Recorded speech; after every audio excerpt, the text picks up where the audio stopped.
The royal hall of the Virexian Empire shone with golden light, reflected from 1,000 crystal pillars. Each wall glowed softly with the hum of alien energy, a power older than most civilizations in the galaxy. Yet despite the beauty of the place, a heavy silence filled the air. At the far end of the hall, seated upon a black throne made of starlight metal, was Queen Zyratha of VerexPrime. Her silver eyes burned with fury. She stood, her long robe sweeping across the floor like liquid fire. Her voice echoed through the chamber.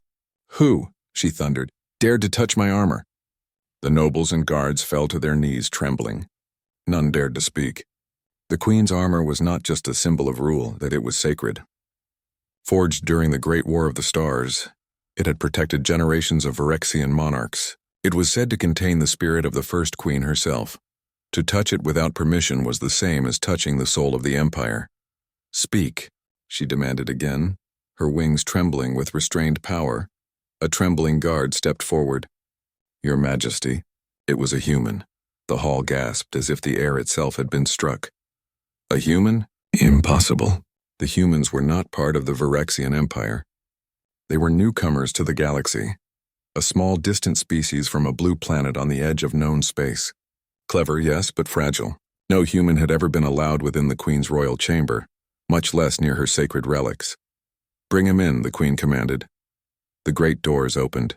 2 guards led in a figure wearing a torn, dusty uniform. His face was pale, his hands bound, but he walked without fear. His name was Elias Ward, an engineer from the United Earth Fleet. His ship had crashed near VerexPrime a few days earlier, during a storm in the outer atmosphere. The Queen's gaze was sharp as a blade. "You," she said coldly. "You touched the armor of the Queen's." Elias lifted his eyes to meet hers. They were calm, almost kind. "Yes, Your Majesty," he said simply. The hall erupted with noise. Nobles hissed in disbelief, guards raised weapons, and whispers filled the air like wind. "Silence," the Queen ordered. The noise died instantly. She stepped down from her throne, her boots clicking against the glass floor. Her tall frame towered over the human. "You admit it?" she asked, her tone cold as winter. "You touched that which no alien dares to touch?" Elias nodded. "Yes, Your Majesty. I found it damaged. I repaired it." For a long moment, the Queen simply stared at him. Then laughter erupted, not from her, but from the nobles. It was cruel, mocking laughter. "Repaired it?" One sneered. "A human repairing the Queen's armor?" Another noble said, "How could a primitive touch what he cannot even understand?" The Queen raised her hand and the laughter stopped. Her eyes stayed fixed on the human. "You repaired it," she repeated softly. "You claim to understand our sacred technology?" Elias shook his head. "No, Majesty. I don't understand all of it, but I recognized damage in the power conduits, the core crystals, and the energy channels. I thought I could help. I didn't mean disrespect." The Queen's jaw tightened. "Disrespect?" she whispered. "You trespass into my vaults, lay hands upon royal relics, and speak of respect?" He didn't answer. Instead, he looked down, then slowly dropped to one knee. His voice was quiet, but it carried through the entire hall. "Forgive me, Your Majesty. My intention was only to fix what was broken." The Queen froze. Around her, even her most loyal guards looked confused. The human did not beg for mercy. He didn't cry or argue. He simply knelt, accepting whatever punishment she chose. The Queen raised her hand. "Take him to the cells," she ordered. "We will decide his fate later." But before the guards could move, something unexpected happened. A faint sound echoed through the hall, a deep, humming tone, like a heartbeat made of light. The Queen turned sharply. Behind her throne, the glass wall glowed brighter, and from it emerged a metallic shape. It was the royal armor, tall, shining, and alive with energy. For centuries it had rested in silence, its systems long dormant. But now, as the Queen watched in shock, its surface shimmered with new light. Gasps filled the chamber. The nobles stepped back in fear. The armor's core, a crystal at its chest, began to pulse with steady rhythm. Then slowly the armor rose from its resting frame and stood upright.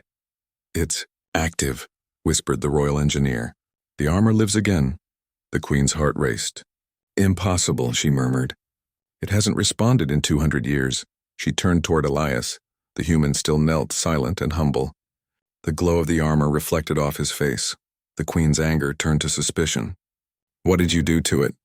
she demanded. Elias shook his head. I just cleaned the circuits, replaced the damaged crystals, and reconnected the power lines.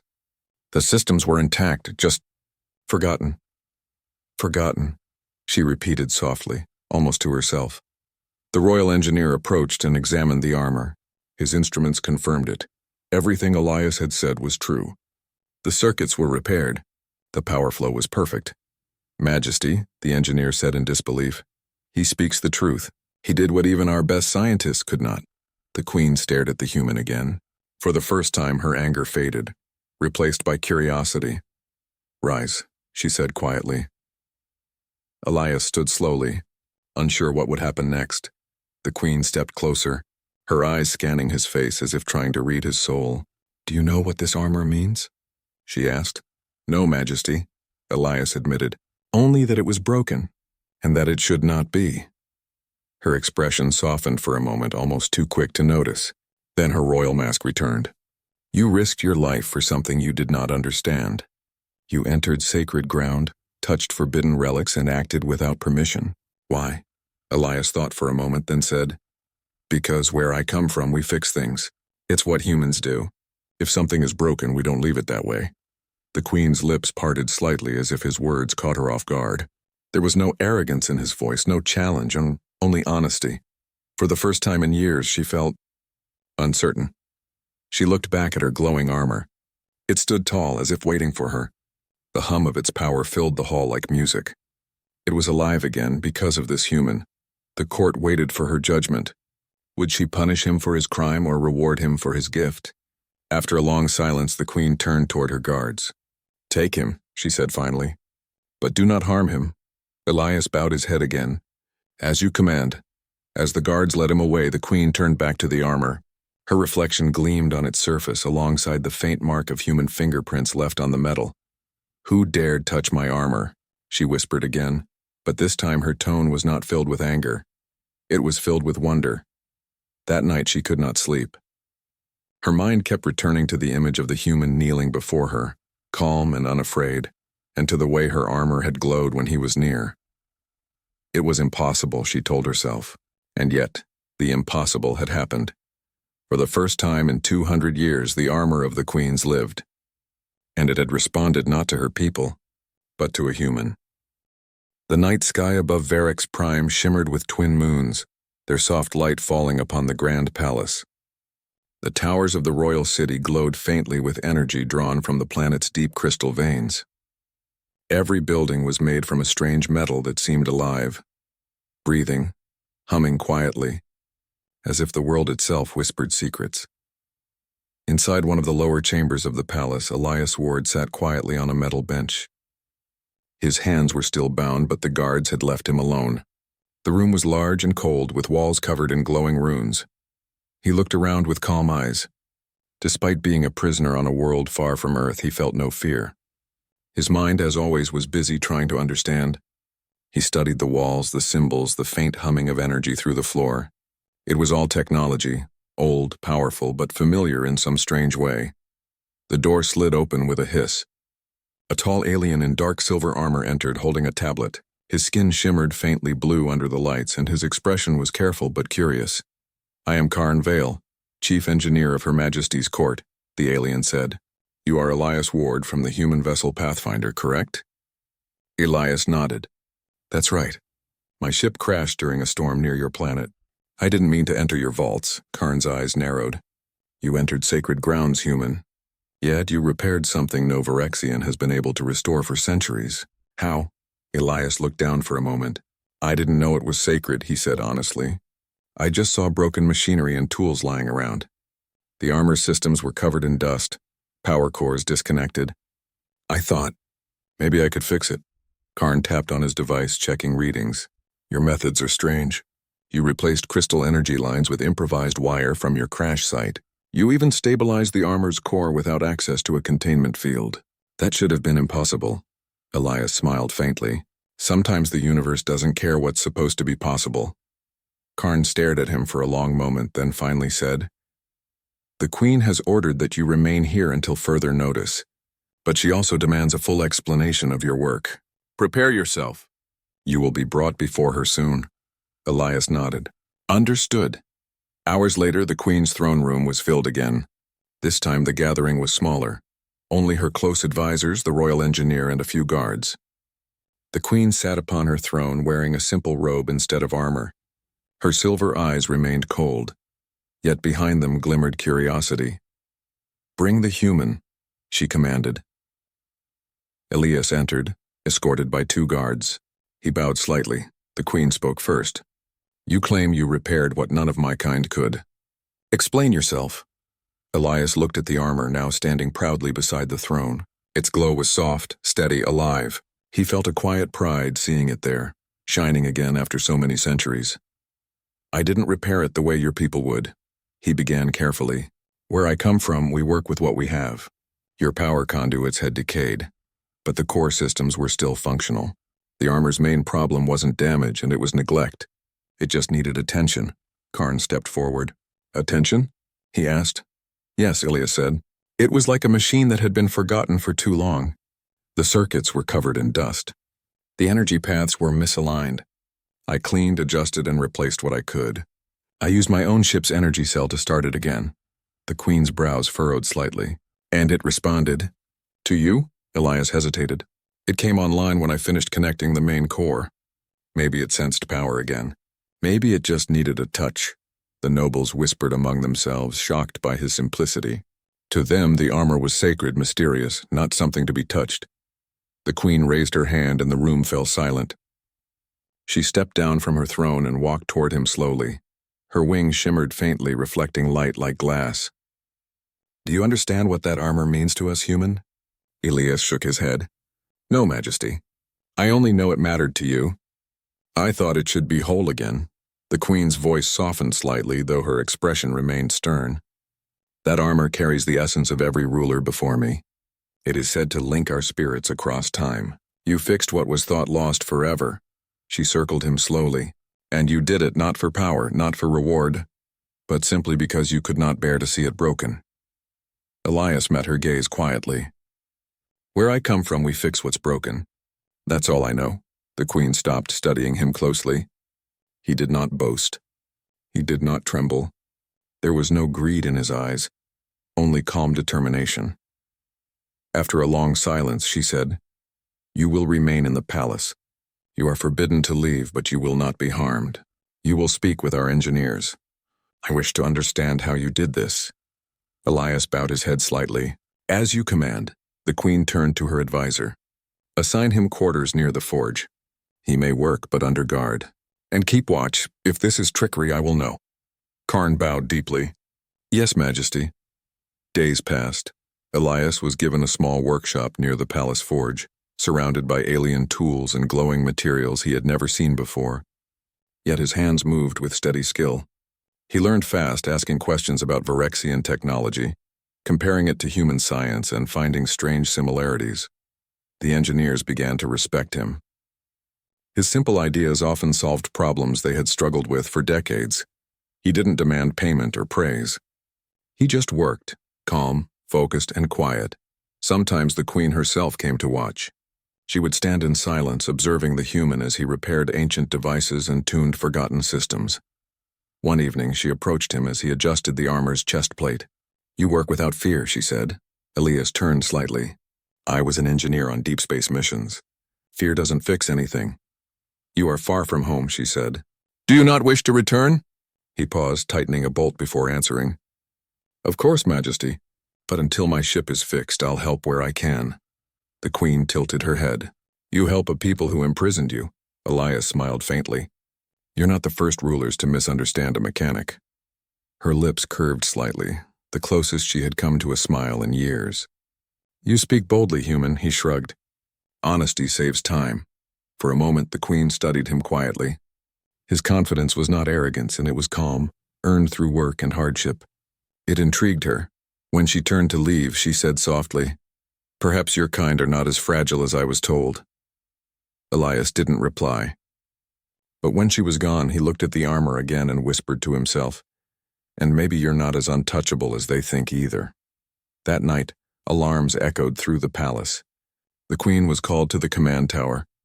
"Majesty," reported the captain of the guard, Long-range sensors detected strange energy waves near the outer sectors. It might be them, the Queen's eyes narrowed. The Zinth Dominion? Yes, Majesty. Their ships vanished a century ago, but the energy signature matches their old weapon drives. The Queen's hands tightened. The Zinth had once nearly destroyed the Virexian Empire. They were the reason the royal armor was forged. She turned toward the window, looking out at the twin moons. "Prepare our fleets," she said coldly. "If they return, we will be ready." Then she glanced at the armor standing in the corner of the chamber. It glowed faintly, as if sensing danger, and near the forge, Elias worked late into the night, unaware that soon the galaxy would test both his courage and the Queen's power. That was how it began. The first step in an unlikely bond between a human mechanic and an alien queen whose wrath once filled the stars. He had touched her armor. Now, fate would make sure they fought side by side to protect far more than metal. They would protect an entire empire.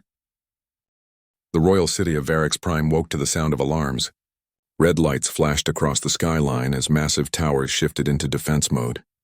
The sky, normally calm and blue under the twin suns, now flickered with the glow of energy shields forming over the palace. Queen Zyratha stood in her command chamber. Her wings folded tight against her back, her expression firm. Around her, holographic screens showed the galaxy in motion, star systems, fleet routes, and bright red dots marking incoming threats. The reports were clear. A fleet was approaching the edge of Virexian space. "The energy signature is old," said Captain Thalen, the Queen's top officer, "but the pattern matches the Zinth Dominion." The Queen's eyes narrowed. "The Zinth were destroyed a century ago." Thalen shook his head. "It seems they were only sleeping, Majesty, and they are returning stronger than before." The room fell silent. The Zinth were no ordinary enemy. They were a mechanical race that consumed energy itself, devourers of light, feeding on the power of suns and civilizations alike.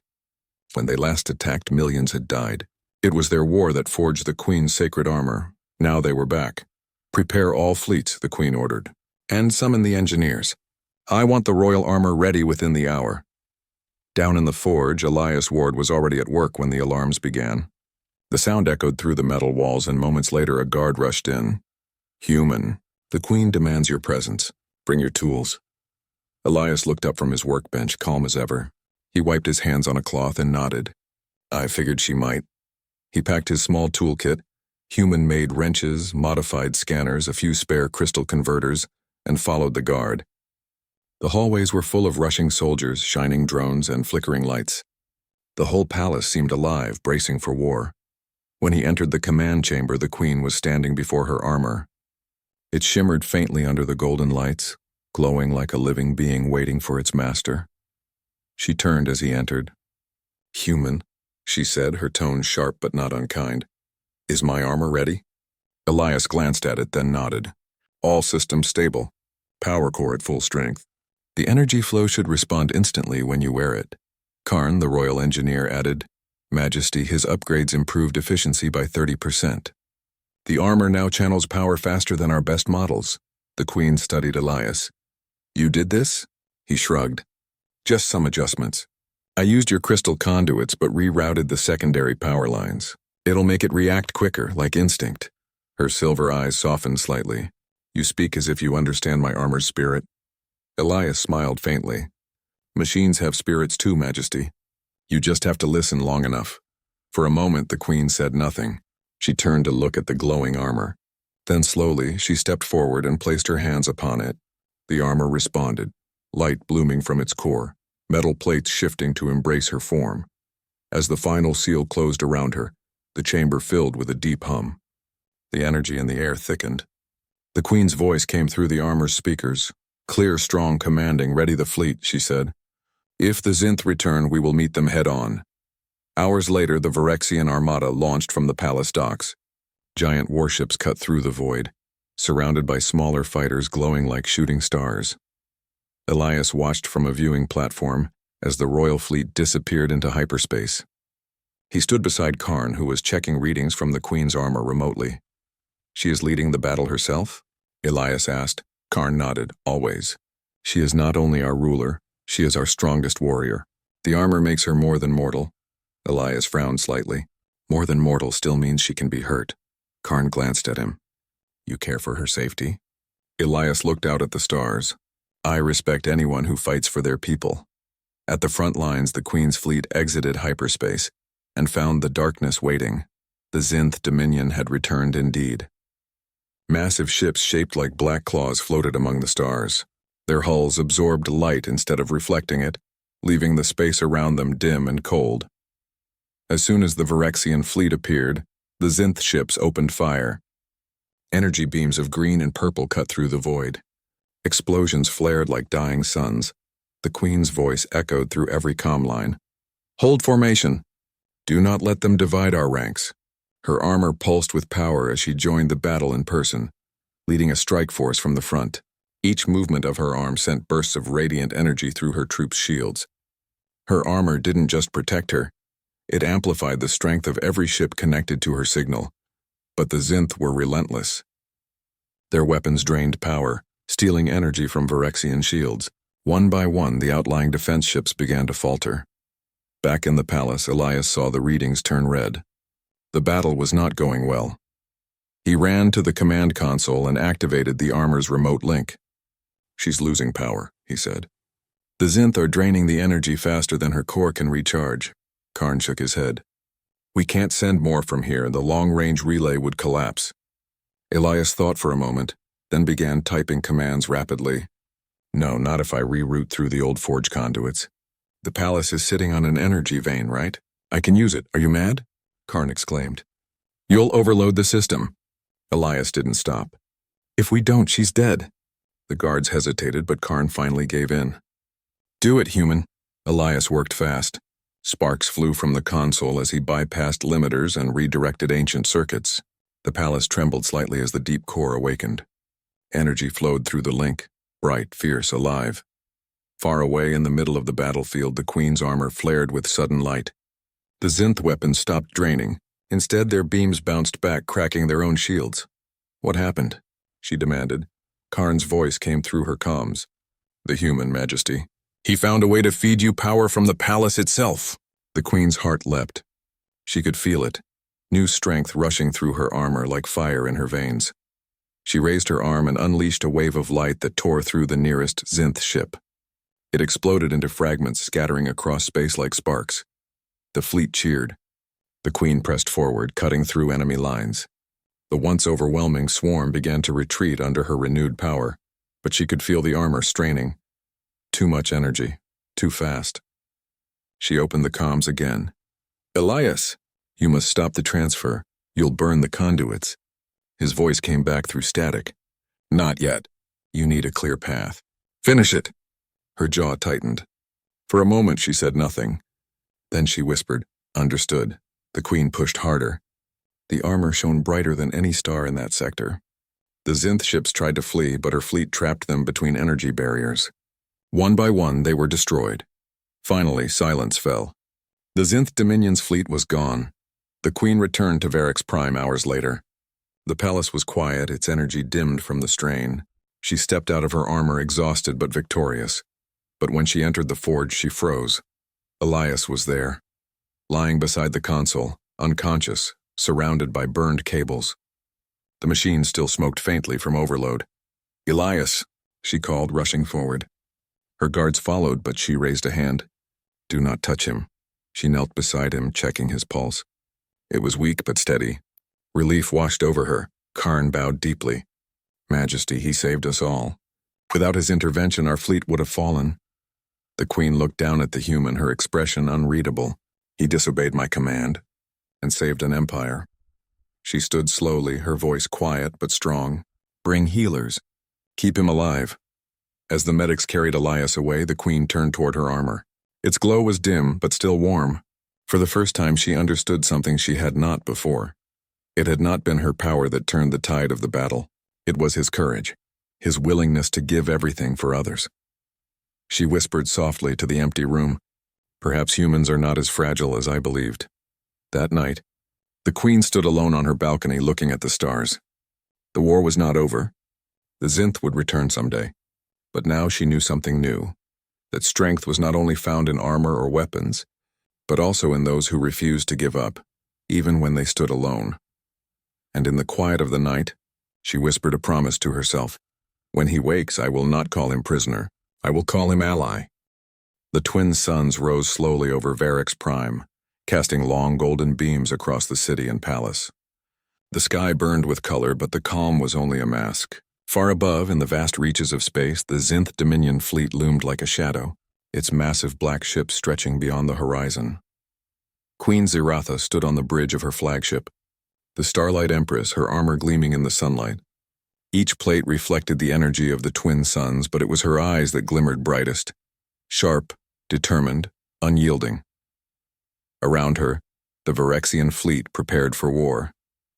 Fighters hummed with power, cruisers thrummed with energy, and massive battleships powered up their main cannons. But even with their strength, the Queen knew the Zinth were dangerous. They were fast, unpredictable, and hungry for destruction. Beside her, in a smaller control chamber, Elias Ward worked tirelessly. He monitored the armor's energy distribution, rerouted shield outputs, and made adjustments in real time. Though exhausted from the last battle, he remained focused. "You will need extra power," he said calmly to the Queen through her comlink. "Their energy-draining weapons are faster this time. The armor alone may not hold." Ziratha nodded. "Do what you must, human. I trust you." Elias frowned slightly at the word trust, but he kept his focus. Trust was earned, he reminded himself, and this Queen, despite her fury and pride, had saved his life once already by letting him work. The Zinth fleet approached the outer rim of the system, their black ships stretching across the void like claws ready to strike. Sensors detected hundreds of attack drones swarming ahead, each designed to pierce shields and disable power systems. "Prepare the fleet for engagement," the Queen commanded. "We will hold them at the twin suns until reinforcements arrive." Her flagship surged forward. The armor's energy flared brighter than ever. When she moved, it seemed as if light itself followed her, bending and shaping around her powerful frame. Elias's voice came through her comms. "Focus on their drones first. I can redirect power to your weapons, but you need to clear the path." Ziratha nodded. She raised her arm, and from the armor's core a brilliant beam of energy shot out, striking a swarm of Zinth drones. Each pulse tore them apart like paper, sending fragments spinning into the void. The fleet behind her followed, inspired. Virexian ships moved with precision, their shields glowing brighter, their weapons striking faster than ever. The battle escalated quickly. The Zinth Dominion's flagship emerged, a massive black tower of energy-draining systems. Its cannons opened fire, striking the fleet with beams that sapped shields and drained energy. "Shields failing," shouted a young captain. His cruiser's hull trembled under the attack. Ziratha's voice was steady. "Hold your position. Do not retreat." Elias worked furiously from the command deck. His fingers flew over human-design controls, rerouting palace energy through the Queen's armor. Sparks flew across the panels as conduits overloaded with raw power. "Too much," warned Karn over the comms. "The armor may fail if you push it further." Elias didn't stop. "She needs it. We either win now or the fleet is lost." Back on the battlefield, the Queen's armor flared with sudden intensity. Energy pulses shot from her gauntlets, striking the Zinth flagship's hull. For a brief moment, the enemy ship's weapons faltered, and the Queen's fleet surged forward. The Starlight Empress led the charge. Ziratha moved like a comet through enemy lines, her armor amplifying her every action. Her arm swung, releasing waves of energy that destroyed enemy ships and drones alike. Her wings extended, catching beams of sunlight and refracting them into blinding bursts that disoriented the Zinth. But even as she fought, she could feel the armor straining. The energy coursing through it was almost too much, too fast, too powerful. If it exceeded its limit, it could collapse entirely, leaving her exposed. "Elias," she said over comms, "how long can you maintain this flow?" "Not much longer," he replied. "I'm pushing the palace conduits to the limit. One wrong calculation and—" "I trust you," she said simply. The battle reached the twin suns, two massive stars blazing side by side, bathing the combat zone in harsh light. The Zinth Dominion's flagship attempted a retreat, but the Queen anticipated it. With a swift movement, she redirected her armor's energy into a massive pulse. The blast tore through the void, striking the enemy vessel directly. The flagship trembled, sparks of energy flying from its hull. Smaller ships that had tried to flee were caught in the blast, shattered instantly. "Forward," Ziratha commanded. "Do not let them regroup." The Virexian fleet pressed the attack. Fighters weaved between energy beams, cruisers fired relentlessly, and massive battleships struck with overwhelming force. Through it all, Elias monitored the armor's systems, adjusting in real time. He knew the Queen trusted him completely, and he could not fail. Suddenly, the Zinth flagship launched a counterattack. Energy beams struck the Queen's armor directly, draining power faster than she could replace it. The hum of the armor faltered, and for a moment she felt vulnerability, something she had not experienced in decades. "Elias," she shouted. "I can't hold them." He acted instantly. "Divert all auxiliary energy to the core. I'll stabilize it manually." In the palace forge, hundreds of miles away, he rerouted energy from deep crystal veins beneath VeRex-Prime. The palace trembled as power flowed through ancient conduits, racing through the link and into the Queen's armor. Back on the battlefield, the armor responded. Energy flared brighter and stronger than ever. The Queen released a roar of power that echoed across the void. The Zinth weapons overloaded, striking each other in a chain reaction that destroyed several ships at once. The tide turned. The Queen moved with unstoppable force. Her strikes cut through enemy formations. Her energy pulses disintegrated the remaining drones, and the fleet followed her lead with renewed vigor. Even the Zinth flagship could not escape. Zaretha unleashed the armor's full power, firing a concentrated beam of pure energy. The flagship's shields shattered, and the massive vessel collapsed into itself, exploding in a brilliant flash that lit up the void. The surviving Zinth ships fled into the darkness, their leader retreating. The Queen's fleet, though battered, remained victorious. The void was quiet again, except for the hum of distant engines and the glow of the twin suns.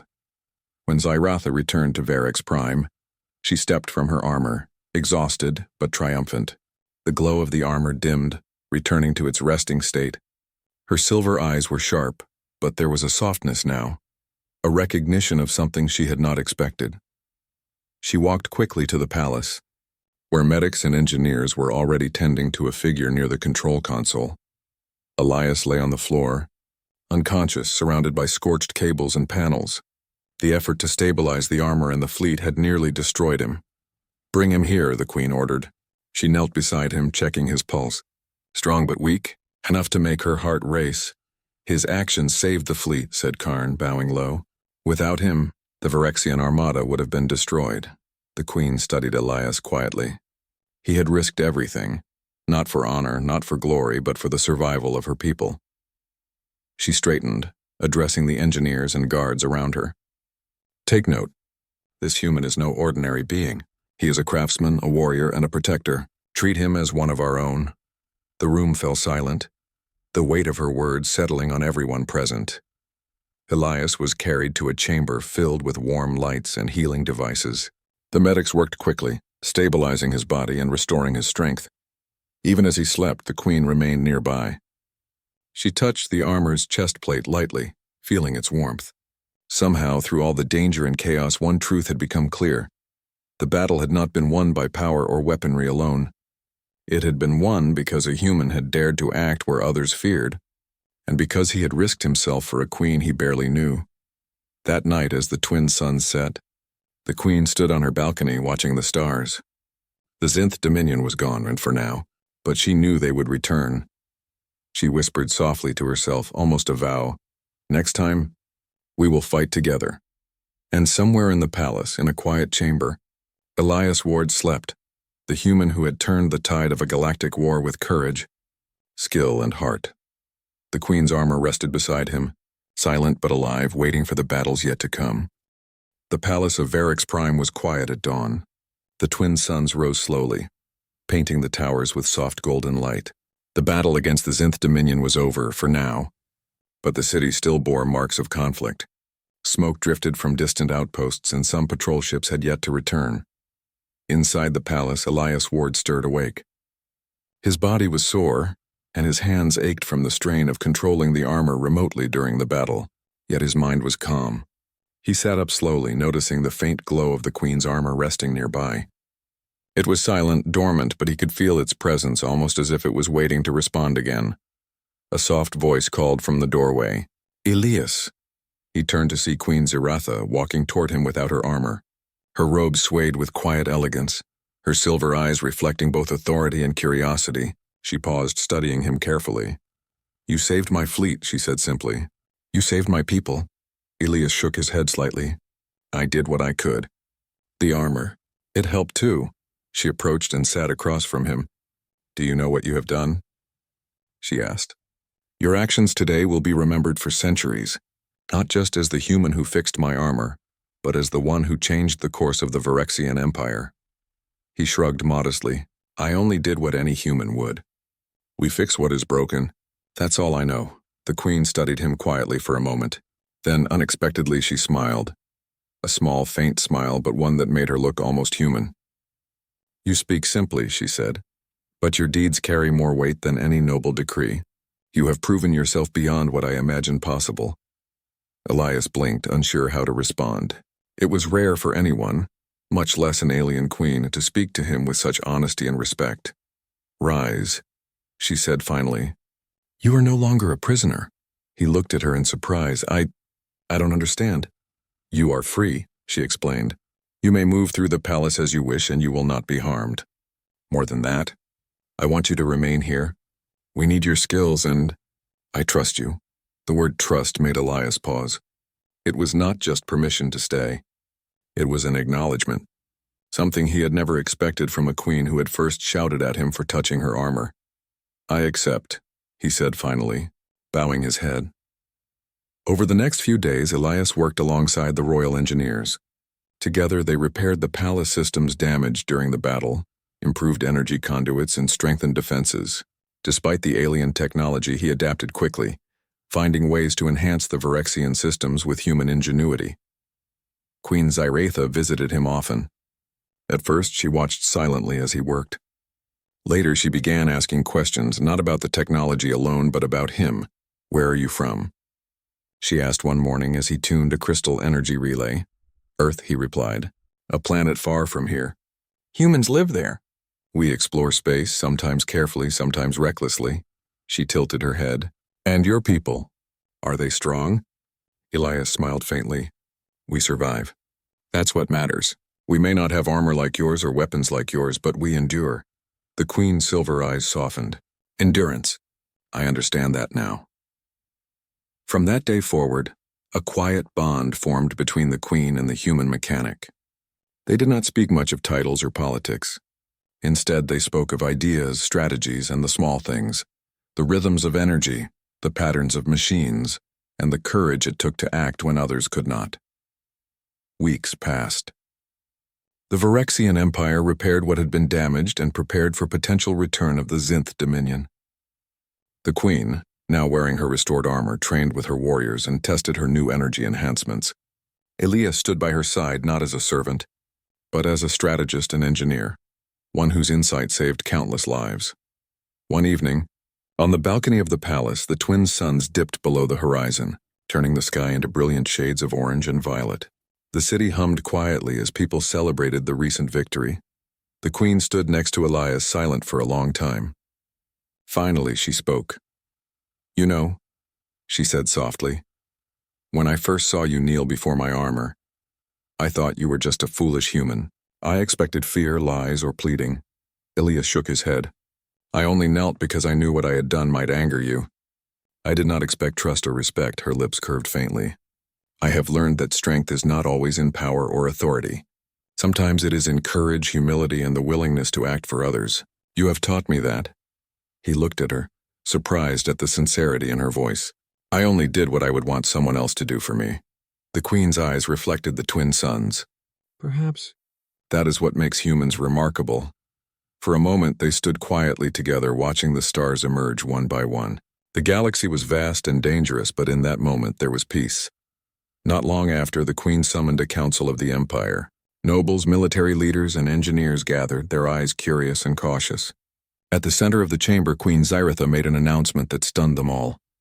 "This human," she said, gesturing toward Elias, "has saved our empire. He has repaired what we thought lost, strengthened our defenses, and fought alongside our fleets against the Zinth Dominion. From this day forward, he is no longer a guest nor a prisoner. He is a protector of EpicSciFy, a trusted ally of the throne and an honored member of the court." The chamber fell silent, Whispers filled the room, but the Queen raised her hand. "He is human," she continued, "but he has shown us what courage, intelligence, and heart can achieve. Let this be a lesson to all. Strength is not only in our lineage or technology, but in our actions, in our choices, and in those willing to stand for what is right." The nobles bowed reluctantly, some still in disbelief. The Queen's decision was final. Elias stood quietly, humbled by the honor, but aware that the trust placed in him carried responsibility beyond anything he had ever known. Days later, Elias walked through the palace gardens with the Queen. The twin moons cast silver light over flowers that glowed faintly, energized by crystal veins beneath the soil. "You could leave any time," the Queen said softly. "Return to your people. Return to Earth." Elias shook his head. "I do not want to leave, not yet. You and your people have trusted me. I have learned more than I ever thought possible, and I wish to help." The Queen studied him closely, her silver eyes sharp yet gentle. "You have a place here, Elias, not because of your hands, but because of your heart." He smiled faintly, a quiet acknowledgement of the bond they had forged. From that day forward, Elias was no longer a stranger in the palace. He worked openly with engineers, trained with soldiers, and advised the Queen in matters of technology and strategy. Yet beyond work and duty, there was something deeper, a connection forged in trust, courage, and shared battle. He had touched the armor once, and in doing so had touched the heart of an empire. Months later, peace reigned over EpicSciFy. For now. The Zinth Dominion remained a threat somewhere beyond the edge of known space, but the Empire was ready. The Queen in her shining armor stood on the palace balcony, looking at the stars with Elias beside her. "You have changed more than my armor," she said quietly. "You have changed me, and perhaps you have changed how our people see humans," Elias smiled. "Perhaps, or maybe I just did what anyone else would have done if they were given the chance." The Queen's laugh was soft, almost musical. "No, not anyone. You are human, and sometimes humans surprise even the oldest and strongest of queens." They stood side by side, looking out at the galaxy. The Empire had survived because of courage, because of wisdom, and because of the bond between one alien queen and one human who dared to act when others could not. And in the quiet of that moment, with the twin moons rising, both knew that whatever threats lay ahead, they would face them together, not as queen and subject, not as alien and human, but as allies bound by trust, courage, and respect. The stars stretched endlessly before them, but neither felt fear. For the first time in centuries, the Virexian Empire had hope, and it came in the hands of a human who had knelt before the Queen's armor and stood up to change the fate of a galaxy.